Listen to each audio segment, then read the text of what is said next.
This is the Lone Crater YouTube. We hope this video helps. You begin by assembling only what you need: map, compass or GPS, a focus light, gloves, and a small digging tool.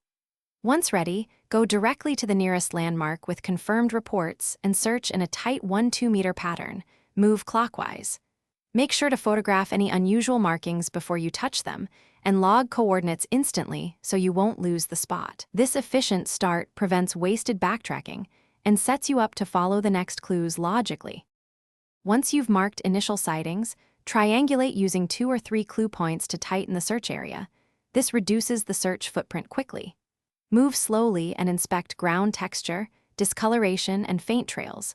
Shine your light at a low angle to reveal hidden contours. Make sure to probe gently with a thin tool in promising spots.